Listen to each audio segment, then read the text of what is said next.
Bonjour, bonsoir, ce n'est pas l'heure à laquelle vous captez mes salutations. À la présentation, c'est Hiram Mahou, c'est depuis Kinshasa, la capitale de la République démocratique du Congo. Pour la première fois, écouter une émission, exercice de 5 minutes simple, vous abonnez, partagez, commentez, vous savez qui est commis. Comme d'habitude, dans cette chaîne, nous parlons spécialement de l'actualité sportive. Vous êtes nombreux à nous regarder partout le monde. Je vois les boss, les monde, tout. Vous allez bêler. Vous êtes là, François Katamba, partout le monde. N'attendez à commenter, n'attendez à message. Donc, vous abonnez, vous partagez, vous commentez, vous savez vraiment. Kito Komingi. Aujourd'hui, nous sommes encore là pour parler sur l'arrivée de Léopard au Foubaïa rejoindre Kinshasa le 5 dimanche, le 5 bazar ici, par président de la République. On va parler sur ça, on va parler sur l'île où à saisir FIFA pour la ligne de bloquer Chancel Memba, un pilier important dans son équipe. On va parler aussi sur la Jamaïque, c'est les informations. La Jamaïque va saisir la FIFA au bien Tonze Bezaki, touche arbitre Aboyaki. Nous sommes sur le Syriango. On va parler sur le transfert à Sipenga, un peu, ils ont bougé Europe, Sipenga qui est dans une bonne dynamique avec ce club, il est dans le visière. Il y a Foulam, Crystal Palace, Tokosula Seriango, ainsi qu'on va parler sur les transferts de Yohan, Ouissawan, Zalima Solo, Tokosula Namukolo et Alelo. On va parler aussi sur l'élection à fédération au Toko Kobo Santé, élection à fédération au Kalate, Toroeba, Gagna, président, Moutoro dirigé, fédération Nabisoudan. Tous s'abonner. Tu partager, tu commenter, vous savez vraiment qui te commingue, vous allez bêler. Bolinga Hiram Mahou ça, donc tu partager, tu commenter, vous savez vraiment qui te commingue. On va commencer sur l'arrivée d'un Léopard. N'engazaki prévu que Léopard n'a bisu fait bazonga Baya na Kinshasa le 4. Balinga va réussi pas président de la République. Malheureusement, tout le monde qui communique à la fédération qui a joué bazonga sur le 4, c'est le 4, bah dimanche le 5 à partir à 9h pour bakuta na président de la République, bah Congolais bah ya mbabongo na aéroport ba biloko mo bon. Ce n'est pas une mauvaise idée parce que Tolingi, toi, un joueur qui a amour d'une équipe nationale, fanatique, sporteur, compagnie qui va jusqu'au bout. Mais ce qu'on peut dire en bref, il y a d'autres joueurs qui vont bloquer. Moi, je ne peux jamais collaborer bien RDC, bien club parce que le football est réglementé. Il y a des règles de le football, règles les qui après match, après trêve, match de Souka. 48 heures après, le joueur ne faut pas qu'il rejoigne le club. Mais chez même a bloqué. Raison pour laquelle on a accueilli. Maintenant, chez même un embarras de choix. À mon avis, lui, c'est un capitaine. Donc, il est important, Zala, à cause de la République, mais aussi, c'est un pilier important dans l'île. À un embarras de choix. À Kendewa, personne a pu, après ses priorités, l'équipe nationale. L'île à saisir FIFA. De l'autre côté, les Havre, ils sont en colère parce que match moins makasi pas sur la tête. Ils vont jouer un match décisif avec un seul gardien Mourinho. Il y a les gens genre on peut remplacer. Non, ce n'est pas ça. Le club on a raison. Raison. Parce que Gol le roi l'aime passer. Tu dis qu'il fait des belles prestations mais ça remplace ça. Tout un match oh Mourinho, les gardiens titulaires avant ceux qui blessent. Entrée, il y a l'impasse. C'est un match exceptionnel. Raison pour laquelle Barokuna en colère pour que Barobet un match décisif avec un seul gardien. Si posons que Mourinho a blessé, gardien pour remplacer Azate, on passe à Azate. Raison pour laquelle Bazan en colère. Au fédération de ça les armes parce que animateur va supporter monsieur Bazonga déjà. Mais puis ce match c'est là que déjà tout le mercredi, jeudi, vendredi, samedi. Dimanche, je vais jouer à Foubaïa. Et c'est là qu'on a matin. Ceux qui, quand ils vont saisir FIFA, tu vas foutre ma amende. Tout ça, tu vas foutre ma amende. Bon, ça bien été. Fête, c'est bien. La grande fête, c'est déjà, Nabutouana. Peut-être que tu vas jouer, mais les Congolais, qui moulent na Kinshasa, tu qui qu'on avait déjà fêté. Il faut laisser les joueurs qui ne va pas maintenant, même avec Piquel qui a un carton rouge. Mais quand je suis Bango, à mon bien, pourquoi Piquel a débloqué? Albi qui est, bon, ça, ça peut arriver que le joueur a sanction, ou bien va punir le joueur. Le joueur va chercher à Piquel, va punir au moins 2 matchs pour faire un match. Ou bien, on a plein d'entraîneurs. Parce que moi, le roi va partir pour une équipe nationale, tandis que le règlement dit qu'après 48 heures, après le dernier match, trêve 48 heures, besoin de club. Donc, même le coach, il y a Espagnol et Barcelone, alors bien qu'on a piqué, il a repigné rien. Par exemple, comme un manque de DG. Mais nous voulons aller à la Coupe du Monde avec des joueurs très très performants. un joueur comme Mbemba, soit un marathon DG. Tout le monde qui est un marathon DG, il faisait des erreurs. Il y avait des problèmes sérieux. La défense n'a pas mais là, tu habites soit Zoïkuna, il sera donné soit à Kei, son dernier ou bien ma campagne ça bien. Pour Mouka, où il a laissé la sélection, Kei. Kuna se poser la question pourquoi Mouka a quitté la sélection, tandis que Mbemba a refusé de quitter la sélection. Maintenant, Mbemba a choisi. De l'autre côté, sa capitaine, Kuna, club n'a Moussa n'a Kuna, Balingi, Azalawan. C'est quoi ça, je sais. Mais club Kuna est bon côté. On va se connaître une fédération. Pourquoi pas les gens qui quitter le même jour? Bon, il fallait pas payer. Non, les gens ne peuvent pas payer. Nous, on va courir derrière les règlements. Dès que nous avons maintenant après match, mais les gens qui ont samedi, et puis ça mettait dimanche. Le match mardi, c'est le mercredi. Mercredi, on a le Tongo. Tout sera mercredi, jeudi, vendredi, samedi, dimanche. Ou bien tu checkes jeudi, vendredi, samedi. 3 jours. Tandis que c'est le club de Ngelu. On a tout le monde, c'est le bien. Le bien, fédération, il faut aller au bon. Ça va, ça va bloquer moi bien. On a facile. On a le bâtiment qui va club, non. Selon le règlement, on a facilité à saisir FIFA. Il ne fait pas qu'on ait besoin de foot par man. Parce que tu bloqué les joueurs. Et c'est là où il faut le mater. Et là où il faut le mater. La raison pour laquelle Bissara va créer, parce que Bissara, ce sont des joueurs importants. Le club ne va pas créer déjà. On avait déjà fêté, tout ce que les joueurs qui ne va pas être en temps de jeu. On ne peut pas commencer à célébrer, célébrer qui va jouer qui ne va pas être en temps de jeu pour le mois de juin, tout en équipe compétitive avec des joueurs très performants. C'est ça notre souhait. Malheureusement, ce n'est pas le cas avec notre fédération. Les joueurs, Bakoya, Awa, na Kinshasa, dimanche, na 9h, dans un aéroport en Gilles déjà.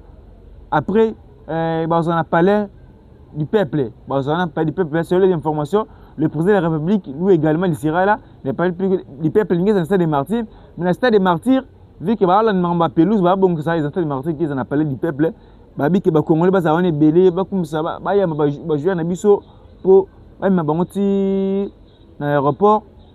Parce que l'aéroport, mais on n'a pas du peuple après le soir, le président qui a un guichet fermé en huis clos na présidence, tu éviter ma soni, tu éviter prime président après ça bango. Mais on va revenir avec d'autres détails dans des prochaines émissions. On va parler sur Jamaïque, sur les informations. La Jamaïque va saisir la FIFA vu que Biatonze Bezaki touche. Biatonze Bezaki touche, c'est le bango. C'est le bango. Mais selon l'arbitre, selon nous, touche les acquités. Parce qu'il y avait la VAR. L'arbitre va valider pour la deuxième fois.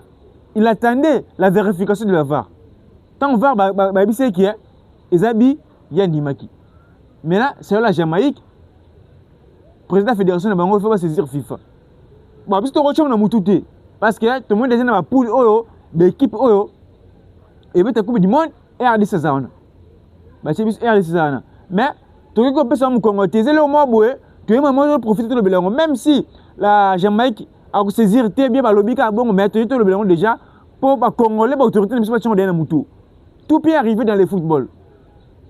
Sénégal, Koutou, champion d'Afrique, Azik, compétition sur le terrain. Après quelques mois, Maroc compétition n'a pas pu faire. Pourquoi pas Péboué? Après quelques mois, Jamaïque a qualifié, bien tombé des équipes rouges, arbitre a validé qu'il y a. Et c'est une autorité ne sont pas des missions. Soit moi déjà Jamaïque qui est beau, tous les ballons l'ivance. Et ça bon football, et ça bon. Tout peut arriver. Tu évites Jamaïque kuna bah nous sommes sur là, il y a FIFA ndengene, tout peut arriver.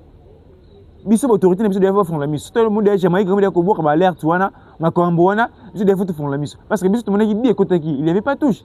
Prévenir lever l'arbitre qui était là. Donc ceux qui mouton va suspendre ou bien mouton va renseigner c'est l'arbitre parce que l'arbitre qui avait validé le but. Il y a des biens RDC va boycotter qui en on a dit que c'était hors-jeu. Mais bien on a attendu bizarre qui bi. Arbitre a zéli vérification voir bandimi bi. Mettons bon va saisir FIFA. Donc de l'autre côté biso peut-être me congoter, biso d'être tous attentifs. Pour biso la fédération na biso les amis il y a là trop. Il y a là trop.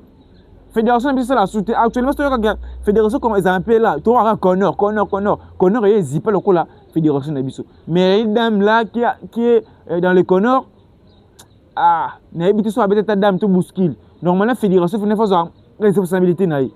Vous avez remarqué dossier RDC Soudan tu as information qu'il y a un informaticien dans la fédération à ce qui peut les traiter fédération na biso de la fédération nous font le misu et font la misu pour un match pour un Cambouana tout peut arriver dans le football.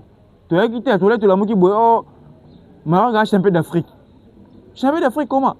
Oh a gagné tapis vert parce qu'il y avait des avocats marocains balalé Makambouana tu sais niveau fédération belong ma bon ti ba gagner compétition. Na tapis vert. Pourquoi pas Jamaïque au boy Jamaïque a qualifié tu sais qu'il bien touche tout peut arriver dans le football. Tout peut arriver. Donc l'autorité ne font la mise déjà. Tu as dit d'aller Jamaïque comment boire moi bloc wana puis font la mise. Pour que tu l'ingité que tu raté qualification. Puis là tu qualifié Coupe du monde. Tu vas mettre actuellement tu vois que RDC va jouer la Coupe du monde, match de Botswana, Portugal, maintenant Colombie, mais ça dans Ouzbékistan. Mais ce que tu as Makambouane hier dans quelques semaines, ce n'est pas bien. Ce n'est pas bien. Tara et l'autre autre nos Zélango après demi-siècle, tu sais que comment nango après l'autre comment boyer oh vous êtes disqualifié pour Tchèque touche. Non, l'autorité ne peut pas faire la mise. Parce que j'avais sur mon vieux Kaka là, Albanie dit attends comment Nigérien à RDC. Dans Nigeria, à nous côté toujours recours, à côté des demande pas FIFA pour tout à disqualifier. Il avait dit qu'il y avait des Congolais qui vont soutenir Nigeria. Vous savez déjà, déjà. Ce côté il y a aussi des Congolais de mauvaise qualité. On va l'ingater l'équipe nationale développée, on va l'ingater l'équipe nationale qui est Moussika. On a Jamaïque qui a dit, on a une idée, porter sur plein de bien. Il y a quoi ça demande et recours pas FIFA. On peut juger Jamaïque. L'autorité ne peut pas faire la mise. Pour ma Cambouane, c'est la tête. Juste depuis le mois de juin, tu bêtes à Portugal, tu bêtes à Colombie, tu bêtes à Ouzbékistan, tu Kei. C'est la Coupe du Monde. C'est ça bon. Donc, biso ma Cambouane vraiment, Eza, qui te commune, qui transfère, il y a joueur en biso. Raison pour laquelle on est là pour parler de ça, parce que tu as vu qu'il y a un mois de juin, tu as toute une équipe solide. La dernière émission, j'avais parlé sur la méritocratie. La méritocratie. Normalement, dans la liste Sébastien de Seba publié pour la Coupe du Monde, il va utiliser la méritocratie. La Coupe du Monde, ce n'est pas la Coupe des Fruits des Nations. Il y a les gens qui RDC, c'est là qui dit le Maroc, mais Maroc a donné Portugal. C'est-à-dire que tu es à Portugal. RDC, c'est là qui dit le Maroc ou bien le Sénégal. Sénégal a bêté Angleterre, c'est-à-dire que tu es à Sénégal. Non, ce n'est pas ça. Le football au Maroc peut mettre dans la Coupe des Fruits des Nations. Ce n'est pas le football Oyo qui doit mettre la Coupe du Monde. La Coupe du Monde, c'est un autre niveau. Nous, on n'a pas encore joué la Coupe du Monde. On n'a pas une expérience de la Coupe du Monde. Donc, on doit travailler bien, avoir une équipe tranquille, il y aura la Coupe du Monde. Dans la Coupe du Monde, on ne va pas aller avec des joueurs qui ne jouent pas dans leur club. On ne va pas aller jouer avec des joueurs qui ne sont pas très performants. Raison pour laquelle, le transfert de joueurs, ça marque à DG. S'il s'agit d'aller même dans un club pour chercher le temps de jeu, pourquoi pas? Et non, un joueur comme Simo Banza, il n'avait pas le temps de jeu, il avait raté la dernière sélection RDC. Mais à Al Jaris, Nation Émirats Arabes Unis, maintenant là, il est sélectionné. Et à chaque fois sélectionné, parce que là-bas, il est très performant, il marque, il donne des passes décisives, il est en forme. Vous voyez?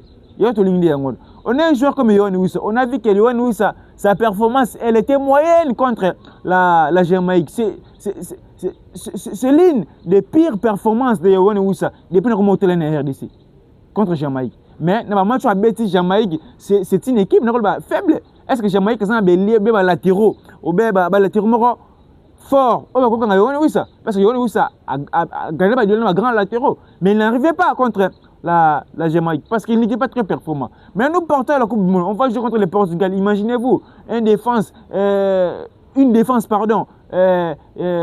portugaise composée de deux latéraux très percutant, très équilibré. Il s'agit de Nuno Mendes, Cancelo. Imaginez-vous, oui, ça face il y a Nuno Mendes. Oui, ce qui n'est pas très performant. Est-ce qu'il y a Kobima? C'est la grande question. C'est la grande question. C'est-à-dire que c'est le temps de des jeux. Raison pour laquelle tu le que football te récompensera batouté. Au courant tu comme une place photo qui est beau, joueur Moussa Amouné n'est pas cassé, en forme, à ta côté ça doit expérimenter, tu roules on te bien moutou. Tu le à profiter dans chaleur pour que du monde à profiter, c'est le football ça cop. Là, le quoi, nommé travailleur, moi, travailleur, tout le monde dit travailleur, à l'embi. Moussa, tu as ça là, aux amakas. C'est que tout le monde là, tout soit travailleur, moussa, tout le monde aura joué, tout jouer, moussa. Parce que travailleur, on te nous fout déjà. Tu nous fout, ça va battre, tu fout à bon, tu récompenses à battre. Football est bon. Football est bon. Joueur, il est dans le viseur, il y a raison de Newcastle. Il y a raison de pardon Fenerbahçe. Fenerbahçe, c'est un grand club. Mon amboka, ce moment moi été conseil n'a pas ce qui faut se relancer. Parce que football là, c'est qui vraiment de Jamaïque, tout le monde qui s'aime quand DG. Tu as remarqué qu'ils aiment quand DG, mais ça peut jouer à la mauvaise prestation. Mais quand DG, Artima Sakou, ces derniers temps, la performance n'est qui te côté, c'est un quand DG, tu as remarqué déjà. Mbemba, tant en DG, on avait vu ça contre le Sénégal. Berthold, aujourd'hui, il n'est plus avec nous dans la sélection. On jouait des petits matchs contre les Togo, contre la Mauritanie. Mais lorsqu'on avait affronté une grosse équipe, le Sénégal, tout le monde savait que Berthold n'avait pas les niveaux d'être titulaire parce qu'il n'avait pas le temps de jeu. Il n'avait pas le temps de jeu. C'est ça. On a perdu ici à Kinshasa contre le Sénégal. On a le baraté, on s'est démarqué ça. Non! Et ça manque à de jeu. On avait joué avec une défense, mais ça manque à de jeu. Chancel même ne jouait pas. Ne jouait pas. Bah, joueur longtemps, c'est la mauvaise prestation. Bissek, il avait fait une très belle prestation dans le match là. Natek Nabiso Michel ne jouait pas. Il cherche un club. Bakam, il jouait quelques minutes. Vous avez remarqué, c'est la belle performance. Ils avaient battu les montagnes de jeu. Il y avait Bissek, il a fait une très belle performance contre le Sénégal. Il y avait Sadiki, un peu Moutoussami et le KMB. Parce que vous attendez des jeux, Bakam, vous attendez des jeux. Mais oui, ça. Mais chaque Maswaku, Touanzebe n'était pas là. Chancel Memba, débat Bissek, parce qu'il ne manque pas de jeu. Parce qu'il est un club de Bango. Un club de Bango. Mon amboka, occasion sur mon équipe, Fenerbahçe qui nous le attend déjà. Qui nous attend déjà. Normalement, le coach doit venir à Kinshasa faire une conférence. Cette fois-ci, l'entraîneur va publier la liste de la conférence. Ce n'est pas la CAN. Ou Azara Sona, Potoko a publié la liste de la fédération, la liste de non. C'est la Coupe du Monde. Chaque joueur, le coach doit donner le critère. Pourquoi vous avez sélectionné? Parce qu'on va aller avec les Maswaku. Mais le coach doit donner. Pourquoi vous avez sélectionné Maswaku? Le coach doit donner les critères. J'ai sélectionné Maswaku. Le coach doit venir à Kinshasa pour organiser la conférence de presse pour la Coupe du Monde. Mais le coach doit venir à Kinshasa pour organiser la conférence de presse pour la liste. Pour la liste, il y a la Coupe du Monde. On n'a pas le temps à perdre. Nous sommes au mois d'avril. Selon les règlements de la FIFA, l'équipe faut sélectionner 55 joueurs présélectionnés. Dans 55 joueurs présélectionnés, il faut retenir 26 joueurs. Pas de Coupe du Monde, 26 joueurs. Date limite, on va jouer, on ne faut pas déposer par FIFA, c'est le 30 mai. Les 30 mai. Tout ça dans le mois d'avril. Donc il nous reste 2 mois. Dans 2 mois, déjà, c'est le temps. Il y a préparé pour conséquence. C'est le temps, il y a une idée. Ils ont un entraîneur, ils ont un presse. Moutoyato et des bangos. Il y a des temps, ça a plutôt lourd. Et ça, bon. Mon amour, il y a eu ça, que le attend déjà. Artima Soko, le attend déjà, n'habite sur tant de gens. Sur la cause, il y a un match à coupe. Parce qu'il y a des matchs à coupe au bétar en ayoté. Mais, aux accélères dans la Coupe du Monde. Coupe du Monde, c'est un autre niveau. Tout le bagarre, c'est Coupe du Monde, au bêta. Coupe du Monde, c'est un autre niveau. Coupe du Monde, c'est pas la Cannes. La Cannes au jeu contre les Togo, Coupe du Monde, Ouzbékistan, c'est un grand pays du football. La Coupe du Monde. Donc, pays aussi qualifié sur la Coupe du Monde, c'est-à-dire que c'est un grand pays. On ne peut pas négliger une équipe. C'est-à-dire qu'on doit préparer en conséquence. Il ne faut pas jouer sur le ratant de jeu. Il y a Sipenga, il y a un visière, il y a Foulam, Crystal Palace. Pour moi, actuellement, Sipenga, c'est l'un des meilleurs joueurs congolais. Là, il faut qu'on se le dise. C'est l'un des meilleurs joueurs congolais. Parce que quand il a la performance, il n'est pas titulaire. Non, il a 90 minutes. Mais à chaque fois qu'il est sur le terrain, à montrer qu'il est capable de concurrencer les joueurs qui sont là. Vous allez remarquer, il fait des belles prestations parce qu'il est très performant. La performance compte beaucoup parce qu'il est dans une bonne dynamique avec son club. Aza football na makolo, soza football na makolo te, aux appels na marata de jeu. Si Penga il est dans le viseur, il y a Fulham, na Crystal Palace. Espérons que la saison prochaine, mon amboka, au long de la deuxième division. À ce club, le mati. Mais, soit offre mon il faut l'umwa. Ok, nous sommes en Angleterre. En Angleterre, nous sommes ok. Parce qu'on a sous-estimé, on peut être dans la deuxième division de Liga. Ce qui, par exemple, Championship, ok, première division Angleterre, je vous dis, au concurrencer, parce que vous avez la force, vous avez une très belle finition. Lorsque vous avez les ballons, au lieu qu'il y ait pour donner la passe et pour frapper ou bien pour faire le centre. C'est ça, un joueur. Raison pour laquelle on a dit que Sipinga actuellement, c'est l'un des meilleurs joueurs congolais. Là, c'est clair. C'est l'un des meilleurs joueurs congolais. Brian Sipinga. Tango, je me souviens, Tango, j'avais présenté Sipinga ici. Il y avait des Congolais qui présentaient les joueurs de la deuxième division. Mais aujourd'hui, on a des méchecs, des Yohan et où ça, au hasard première division. Tout le monde a une performance dans le bango. Mais Sipinga dans la deuxième division. Au moins, une performance dans la. C'est génial. C'est génial. Donc, ils ont vraiment bongo. C'est ça pour laquelle on a dit que c'est optimiste. Tout le monde a esprit, on a qui joueur, on a boire qui joueur, on a boire qui non. Tout peut arriver dans le football. Mais c'est ça pour que pour te mettre, tu peux figurer, tu peux te mettre football, tu peux mettre balle, tu peux comme histoire, tu peux jouer football dans ma colo, tu peux jouer dans compétition, pourquoi pas, et c'est vraiment qui te commingi. Voilà, nous sommes à la fin de cette très belle émission. Pour la première fois, s'abonner, partager, commenter. Ou c'est la vraiment qui te commingi. Tu as vu que ah, c'est pour te soulever. Bah, tu es belé balandanga, tu peux soutenir l'émission sur ngai. Numéro zana bien te soulever, ça vraiment qui te commingi. Vous êtes belé bolinganga depuis Mozambique, nous étant à commentaire depuis Malawi, depuis Benin, par de le monde. Botala ira maouissa donc exercice aussi on a bien nous s'abonner ou partager commenter au lieu de soutenir l'émission au bien numéro zana vraiment et que ça là vraiment Kitoko mingi, je vois les boss, les moun, tout n'a pas de bisiko zali, mon vieux Crispin Kabouya, mon vieux Pierrot Yamba, mon vieux Pitro Yuanga, papa François Katamba, mon te belé bisika bozali, vous êtes belé depuis Canada, pardon les monde, ira maouissa, tous s'abonner parce qu'actuellement on n'a plus le temps à perdre. Bien, mais nos joueurs seront à Kinshasa. Après, je n'ai pas à Kinshasa, lundi, on aura une émission spéciale. On aura une émission spéciale tout à l'heure. C'est quoi les problèmes pour nous? Tout le monde qui a chaque fois RDC, tu es arrivé, tu as marqué 3 bi, 4 bi. C'est quoi les problèmes? C'est l'une des choses, on va analyser les ballons, mais le lundi, on a une émission exclusive. On va parler sur les grands problèmes de la RDC. Pour tout marquer 3 BT, tout marquer, on s'est dit que pourquoi le militaire ne va pas rater. On va trouver les problèmes le lundi. Ce sera une émission spéciale. S'abonner, partager, commenter, ça vraiment qui te commingue. On se retrouve à la prochaine pour une prochaine émission. Quant à moi, je vous dis au revoir.